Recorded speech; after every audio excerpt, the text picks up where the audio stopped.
सीधे उनके पास चलते हैं। पीयूष जी, सबसे पहले तो आपने वादा किया है कि 2020 तक हर गांव में बिजली पहुंचाएंगे।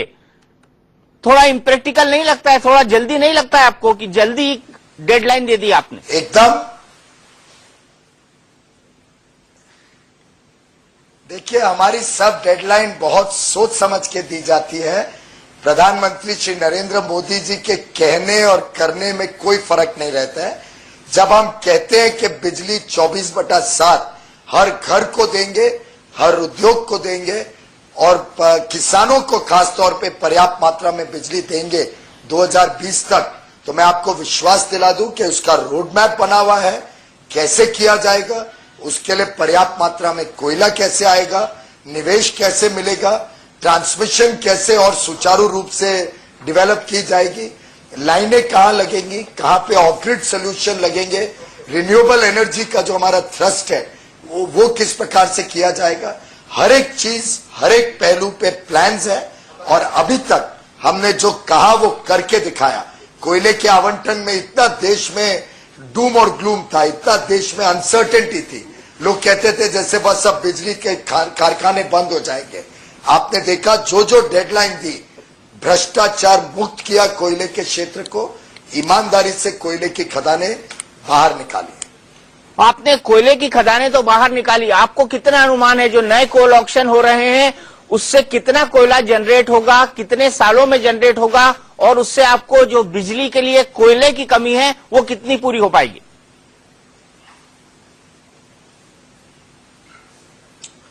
भाई साहब, ये जो पहले 18-19 महीनों का ऑक्शन हुआ है, नीलामी हुई है, उसमें आज के पिछले वर्ष 37 मिलियन टन बना था, लेकिन उसकी क्षमता 90 मिलियन टन की है। आज की परिस्थिति ऐसी है कि चीजें उनको निशुल्क मिली हुई है, फ्री ऑफ चार्ज। अब कोई चीज निशुल्क मिलती है तो कोई प्रोत्साहन नहीं रहता है कि उसको जल्दी कार्यान्वित करें, उसको प्रोडक्शन में लाए। जब व्यक्ति पैसा देता है, जब नीलामी में सबसे बड़ा जो लाभ भारत को, भारत के निवासियों को देता है, तब उसको प्रोत्साहन भी होता है वो जल्दी प्रोडक्शनाइज करे।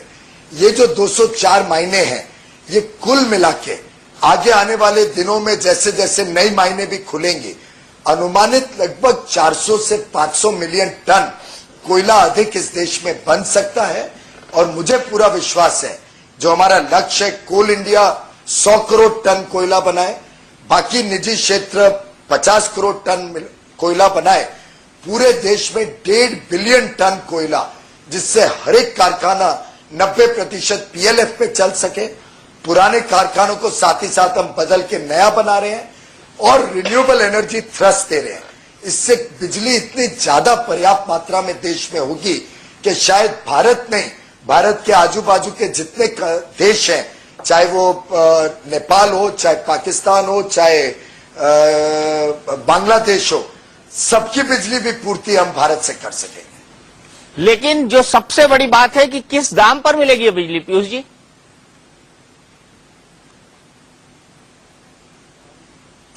स्वाभाविक है कि अगर कंपटीशन बढ़ेगा, स्वाभाविक है कि हर एक प्लांट जो आज 40, 50, 60% PLF पे चल रहा है वो 90% PLF पे चलने लगेगा। स्वाभाविक है कि हम कोयले के आवंटन में उसको कोयला देंगे जो सबसे सस्ती बिजली जनता को देगा। स्वाभाविक है जब हम कोल की लिंकेजेस रैशनलाइज करेंगे, नजदीक के माइन से नजदीक के प्लांट को मिले, इन सब का लाभ जब हम लें तो कोयले के और रिन्यूएबल एनर्जी दोनों के थ्रस्ट के साथ साथ हम बिजली के दाम को भी नियंत्रण में रख पाएंगे। पीयूष जी, मैं बजट पर आऊं, उसके मेन प्रावधानों पर आऊं। एक आखिरी सवाल आपसे पावर पे पूछता हूं।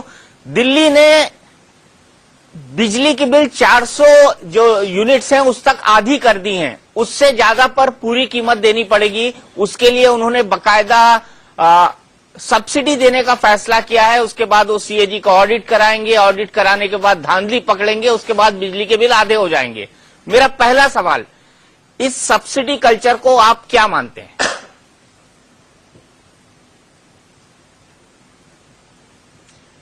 देखिए, हमारे सरकार की जो मंशा है उसमें हम समझते हैं कि परमानेंट बिजली के दाम कम करना ये करेक्ट रोड मैप है। हमने कोयले के आवंटन में भी जो रिवर्स ऑक्शन रखा उससे परमानेंटली बिजली के दाम कम होंगे। जब हमने रैशनलाइज करने की बात की कोल लिंकेजेस, तो परमानेंट दाम कम होंगे। जब हम चाहते हैं कि कंपटीशन बढ़े, सप्लायर को ज्यादा सप्लाई आने लग जाए और उपभोक्ता खुद तय करे कि मुझे एक से लेनी है, दूसरे से, तीसरे से, उस स्पर्धा में बिजली के दाम कम होंगे। जब हम कहते हैं कि पिटहेड प्लांट लग के बिजली ट्रांसमिट हो, बजाय के दिल्ली के अंदर एनवायरनमेंट भी डैमेज करे, प्रदूषण भी करे और महंगा कोयला, दूर दूर तक फ्रेट कॉस्ट की वजह से कोयला महंगा हो, इन सब से मोदी जी ने ये कहा था कि दिल्ली और बाकी पूरे देश की बिजली के दाम कम करने का हम सही रास्ता दिखाएंगे। आज एलईडी का जो प्रोजेक्ट है हम देश भर में करने जा रहे हैं, उससे बिजली की खपत बहुत बड़े रूप में कम होगी। तो हमारा मानना है कि बिजली के दाम कम करना, बिजली के खपत कम करना, ये एक सुचारू ढांचे में होना चाहिए, ये एक सस्टेनेबल वे में होना चाहिए, बजाय के लोगों को एक तरीके से गुमराह करें और उन्हीं का दिया हुआ टैक्स का पैसा उन्हीं को एक सब्सिडी के रूप में देना, ये तो किसी प्रकार का भी लाभ नहीं है जनता को। दूसरा सवाल, इसका दूसरा पार्ट, क्या प्राइवेटाइजेशन बिजली कंपनियों के डिस्ट्रीब्यूशन का नहीं होना चाहिए? और अगर हुआ है, जैसा दिल्ली में हमने देखा, कई और अन्य जगहों पर देखा, मुंबई में हमने देखा, तो क्या ये बिजली कंपनियां धांधली करती हैं?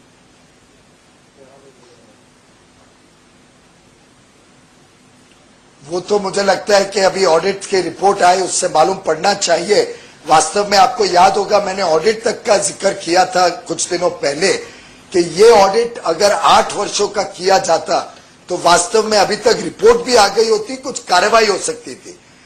आपने ऑडिट को 2002 से करके एक तरीके से नॉन स्टार्टर बना दिया, इसीलिए इतना समय तक ऑडिट नहीं हो पा रहा है।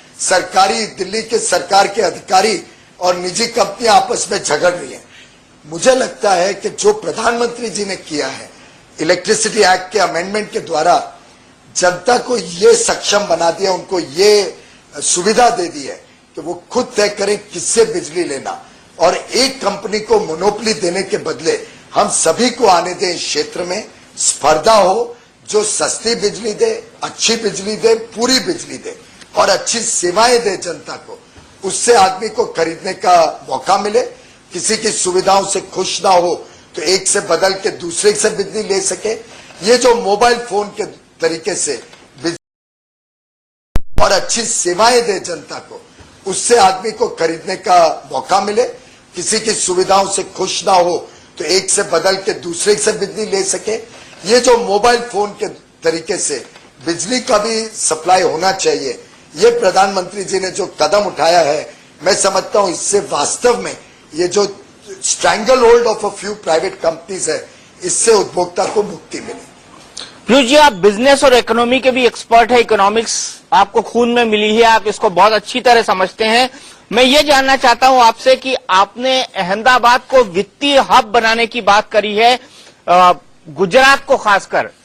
ऐसे क्या कारण है कि आपको लगता है उसको इस तरह से डेवलप करा जाना चाहिए या डेवलप हो सकता है?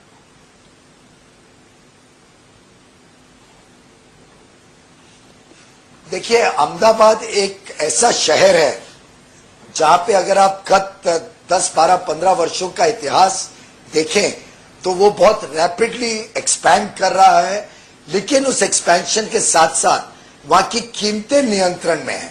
चाहे वो रियल एस्टेट हो, चाहे बाकी सुविधाएं हो, हर एक चीज नियंत्रण में है। बिजली तक की कीमत गत 10-12 वर्षों में गुजरात में बाकी राज्यों के मुकाबले सबसे कम बढ़ी है।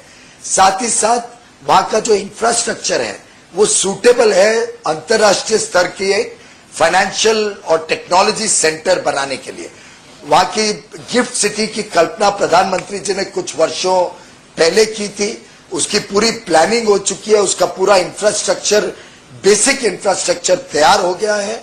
2 बहुत सुंदर बिल्डिंगें तैयार हैं, बाकी बिल्डिंग्स का एक रोड मैप तैयार है। तो मुझे लगता है कि जो तेजी से भारत को अंतर्राष्ट्रीय स्तर का एक फाइनेंशियल सेंटर की आवश्यकता है, वो पूरी करने के लिए अहमदाबाद और गिफ्ट सिटी गांधीनगर के नजदीक ये एकदम आइडियली सूटेड है। मुंबई नहीं?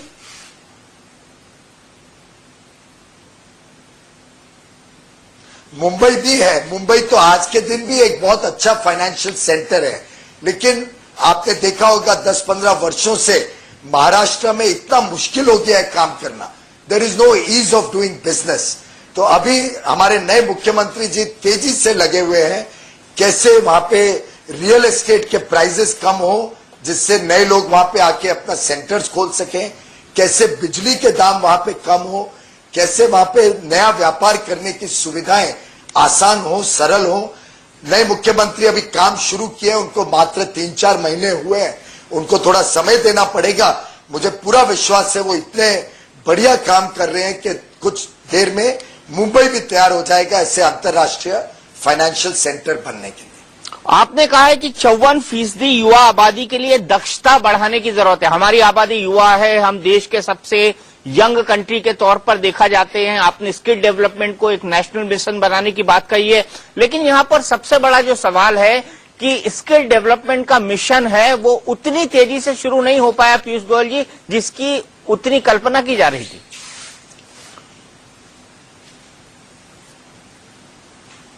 देखिए, स्किल डेवलपमेंट एक प्रोसेस है। पहले हमें मैप करना है कि एक एक इलाके में कौन से स्किल की आवश्यकता है। मेरे खुद के विभाग को अगर देखें तो हमने मैप करके तैयार किया है कहां कहां रिन्यूएबल एनर्जी की संभावना है, तो वहां स्किलिंग उस क्षेत्र में बढ़ाई जाए। जहां जहां कोयले की खदानें हैं, बाकी नेचुरल रिसोर्सेज माइंस हैं, वहां पे माइनिंग टेक्नोलॉजी और माइनिंग वर्कर्स की स्किल बनाई जाए। जहां जहां पे अर्बनाइजेशन की संभावना है वहां पे मेसन्स, कारपेंटर्स, बिल्डिंग कंस्ट्रक्शन से जुड़े स्किल बनाने। मुरादाबाद में ब्रास, तिरपुर में टेक्सटाइल्स। तो देश की स्किल मैपिंग का काम चल रहा है। साथ ही साथ हम प्राइवेट सेक्टर, निजी क्षेत्र, सामान्य व्यक्तियों और चैरिटेबल ऑर्गेनाइजेशंस और सरकार सबका मिलके एक ऐसा सुचारू कार्यक्रम बनाने जा रहे हैं जिससे आगे आने वाले दिनों में देश के युवाओं को अगले 10 वर्षों में हम हुनर दें, दक्षता दें, उनकी स्किल डेवलप हो, लेकिन वो स्किल ऐसे बने कि वो एम्प्लॉयबल भी हो और उसके लिए एम्प्लॉयमेंट अपॉर्चुनिटी भी अवेलेबल हो। अगर इकोनॉमी ग्रो नहीं करेगी, अगर इंडियन मैन्युफैक्चरिंग ग्रो नहीं करेगा, सर्विसेज सेक्टर में तेजी नहीं आएगी, कॉस्ट कंट्रोल में नहीं आएंगे, इन्फ्लेशन कम नहीं होगा, तो स्किल डेवलप करके व्यक्ति क्या करेगा। तो we are mapping and dovetailing our skill development programme with the needs of the nation. आपको क्या लगता है किस कारण से जो पीपीपी का एक मॉडल आया था वो पिछले 10 साल कुछ नहीं कर पाया और वो एक खत्म होने की कगार पर है पूरे देश के अंदर? इसका आपके क्या कारण नजर आते हैं? दीपक जी, बहुत ही सरल और स्वाभाविक कारण है, विश्वसनीयता। पिछली सरकार ने अपने कारनामों से और खासतौर पे जिस प्रकार का भ्रष्टाचार, चाहे वो कोयले के आवंटन में हो, चाहे कॉमनवेल्थ गेम्स में हो, उस सबसे जो सरकार ने अंतरराष्ट्रीय और राष्ट्रीय निवेशकों, भारत के डोमेस्टिक इन्वेस्टर्स में भी एक अनिश्चितता, एक लैक ऑफ कॉन्फिडेंस, जो पूरा विश्वास होना चाहिए सरकार पे, निवेशकों को जो चाहिए एक stable tax policy, predictable regulatory mechanism, इन सब के अभाव में पूरे देश और विदेश के निवेशक निराश होकर पीपीपी मॉडल से अपना मुंह फेर लिए थे। आज प्रधानमंत्री मोदी जी की नेतृत्व की सरकार ने फिर एक बार पूरे विश्व में उत्साह पैदा किया है भारत में निवेश करने का। स्वच्छता अभियान पर बड़ी बात करी जा रही है पीयूष गोयल जी, लेकिन अगर दिल्ली की हम बात करें, मैं दिल्ली की कॉलोनीज की बात नहीं कर रहा, अनऑथोराइज कॉलोनी की बात नहीं कर रहा, झुग्गियों की बात नहीं कर रहा, एनडीएमसी के एरिया को ही देख लिया जाए, एमसीडी के एरिया को ही देख लिया जाए, भारी गंदगी एमसीडी के एरिया में है, एनडीएमसी की एरिया कंपैरेटिवली साफ है। लेकिन अगर मैं एनडीएमसी के एरिया में सफाई भी करता हूं, कूड़ा भी इकट्ठा करता हूं, डिस्पोज ऑफ करने की कोई जगह नहीं है क्योंकि डस्टबिन ही नहीं है। मुझे बताइए, ऐसे में स्वच्छता अभियान अमली जामा पहनेगा ही कैसे? मैंने कचरा इकट्ठा कर लिया पर डिस्पोज ऑफ करने की कोई जगह नहीं है मेरे पास।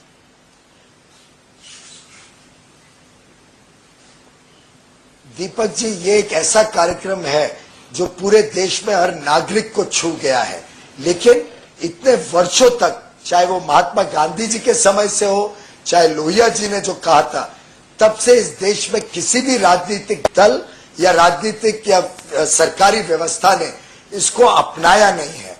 पहली बार प्रधानमंत्री मोदी जी ने इसको एक देश के डीएनए के साथ जोड़ने की कोशिश की है। हर व्यक्ति को जागरूक किया है कि स्वच्छता सिर्फ एक क्लीनलीनेस और हाइजीन का कार्यक्रम नहीं है, एक प्रिवेंटिव हेल्थ केयर का भी कार्यक्रम है। समय तो लगेगा ही। मैं तो चाहूंगा आप और आपका चैनल इसमें तेजी से जुड़े। आप अपने चैनल के माध्यम से लोगों में जागरूकता पैदा करें। मैं समझता हूं जब सब मिलके इस कार्यक्रम को अपनाएंगे, इस कार्यक्रम में 2 कदम आगे बढ़ेंगे, तभी इस कार्यक्रम को हम सफल बना पाएंगे। प्रधानमंत्री जी स्वयं इस कार्यक्रम में अपने आप जुड़े हैं। मैं चाहता हूं आप, आपके सभी सहयोगी, आपका चैनल, आपका मीडिया हाउस और भारत की जनता सब जब इसको अपना लेगी, जब अपने दिल में बैठा लेगी कि ये मेरा कार्यक्रम है, मुझे स्वच्छता चाहिए, मैं चाहता हूं कि मेरा घर, मेरा आंगन, मेरा इलाका, मोहल्ला सब स्वच्छ हो, तब इस कार्यक्रम में और तेजी और गति आएगी।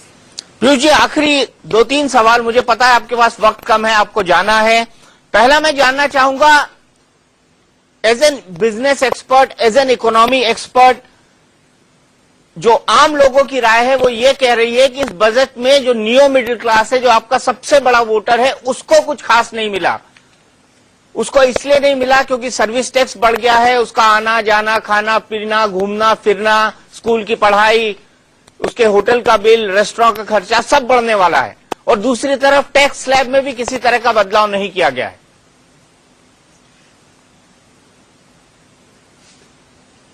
दीपक जी, आपने शायद इस बजट को गहराई से अभी तक देखा नहीं है। आज एक मध्यम वर्गीय व्यक्ति 7 लाख रुपए तक की आमदनी करने वाला बिना कोई टैक्स भरे रह सकता है। 2.5 लाख की तो बेसिक एग्जेम्पशन लिमिट है, 4,44,000 के एग्जेम्पशन मिलेंगे। इस बजट में जो ट्रांसपोर्ट अलाउंस है 9,600 से 19,200 कर दिया गया है। इस बजट में 80 से एक भविष्य के पेंशन के लिए व्यक्ति अपना सेविंग करे, उसके लिए 50,000 रुपए की छूट दी गई है। व्यक्ति अपने स्वास्थ्य की बीमा कर सके अच्छी तरीके से अपनी और अपने परिवार की, उसकी छूट 15,000 से बढ़ के 25,000 की गई है।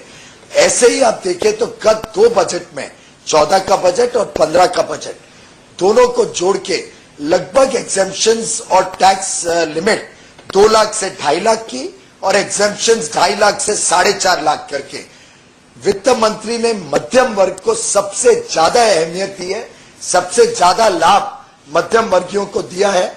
महंगाई को नियंत्रण में लाने का काम मोदी जी की सरकार ने किया है। जो कमर तोड़ महंगाई जनता को लगभग 7-8 वर्षों से परेशान कर रही थी, वो नियंत्रण में। कंज्यूमर प्राइस इन्फ्लेशन तो 5% पे आ गया है। Wholesale price inflation is in minus, negative territory में, डिफ्लेशन हो गया है उसमें।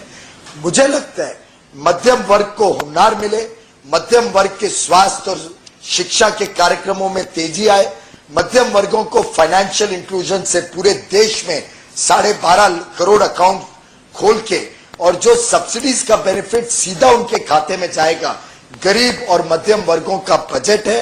ये बजट वास्तव में देश के 125 करोड़ लोगों को बजट के साथ जोड़ता है।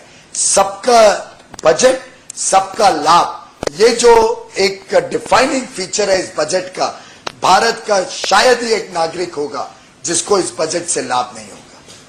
लेकिन सवाल यह है कि सर्विस टैक्स क्यों बढ़ा? सबके जवान पर एक ही सवाल है। मैं जानता हूं कि आपने कई सारे अच्छे काम इस बजट के अंदर किए हैं, लेकिन जनता यही सवाल पूछ रही है।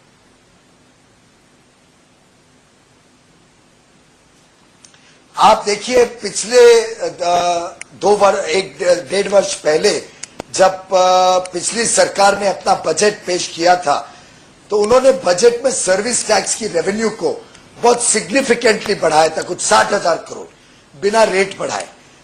जब जेटली साहब ने अपना इंटरिम बजट दिया, तब तक ये गहराई सामने नहीं आई थी कि रेट नहीं बढ़ा तो 60,000 करोड़ कैसे बढ़ेगा।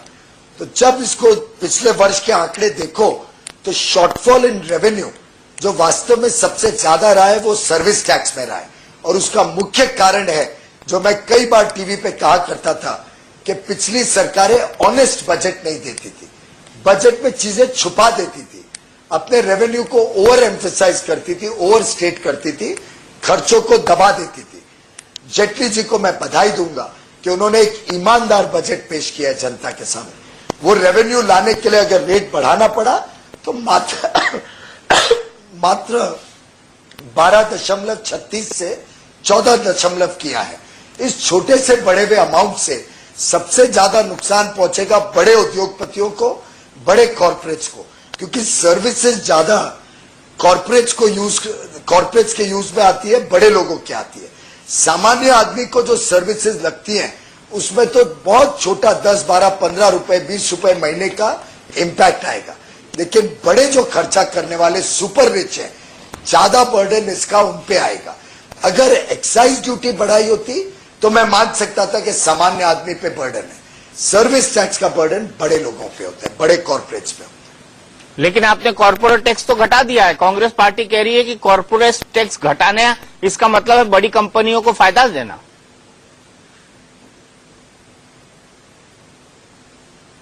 दीपक जी, आई होप आपने बजट पढ़ा है अभी तक, या पढ़ने का टाइम नहीं मिला? ये पूरा सुनने का ठीक से समझ नहीं आया होगा। ये पूरा बजट है मेरा। टैक्स बढ़ा है, कॉर्पोरेट टैक्स बढ़ा है, कम नहीं हुआ है।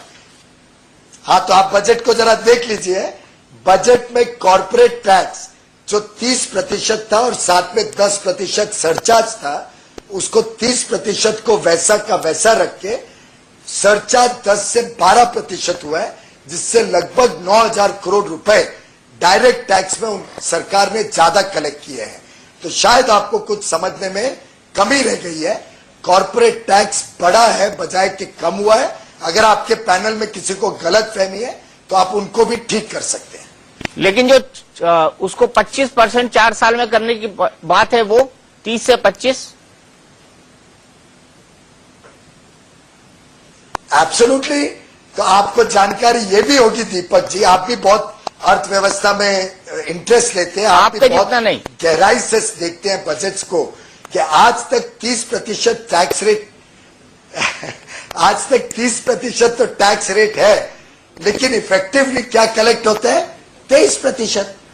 इतने सारे एग्जेम्पशंस मिल जाते हैं कि 30% टैक्स रेट है, लेकिन कलेक्ट 23% होता है। 7% एग्जेम्पशंस में चले जाते हैं। उसमें एग्जेम्पशंस की वजह से डिस्क्रिशन आता है, भ्रष्टाचार बढ़ता है, कुछ लोगों को लाभ होता है, कुछ लोगों को नुकसान होता है, तो वो डिस्क्रिमिनेटरी हो जाता है। ये पूरे दुनिया का अगर आप देखें तो सिंप्लीफाइड टैक्स स्ट्रक्चर की तरफ सब जा रहे हैं।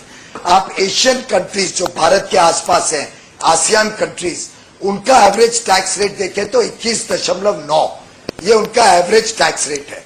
अंतरराष्ट्रीय निवेशक देखते हैं भारत में 30% है। कंट्रीज जो भारत के आसपास हैं, आसियान कंट्रीज, उनका एवरेज टैक्स रेट देखें तो 21.9, ये उनका एवरेज टैक्स रेट है।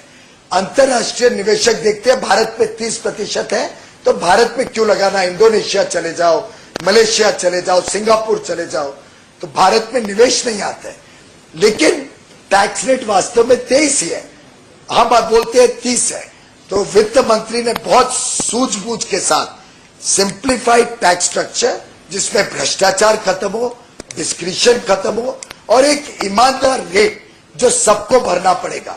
फिर एग्जेम्पशंस भी हट जाएंगी, रेट कम हो जाएगा, और वास्तव में जो हम कहेंगे रेट है उतना भरना पड़ेगा, और इससे हम अंतरराष्ट्रीय बाजार में कॉम्पिटिटिव हो जाएंगे। तो 2 तीर एक साथ मारे, निवेश आएगा, टैक्स 23 से बढ़ के 25% हो जाएगा, निवेशकों को और उद्योगपतियों को और सामान्य व्यक्तियों को टैक्स में जो भ्रष्टाचार है वो खत्म होगा। सिंप्लीफाइड रेजिम में शान से और आराम से ईमानदार टैक्स पेयर बैठेंगे, और जो गलत काम करेगा उसके लिए नया कानून लाया जा रहा है।